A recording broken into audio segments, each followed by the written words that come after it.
निदहाति वेदः स नः पर्षदति दुर्गाणि विश्वानावेव सिन्धुम् दुरितात्यग्निः तामग्निवर्णाम् तपसा ज्वलन्तीम् भैरोचनीम् कर्मफलेषु जुष्टाम्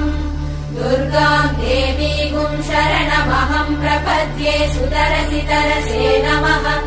अग्ने त्वम् पारयानव्यो अस्मान् स्वस्तिभिरति दुर्गाणि विश्वा पूष्य पृथ्वी बहुला न उर्वी भवातोकायतनयाय शम्योः विश्वानि नो दुर्गः जातवेदः सिन्धुन्न नावादुरिदातिवर्षि अग्ने अत्रिवन्मनसा गृणानोऽस्माकम्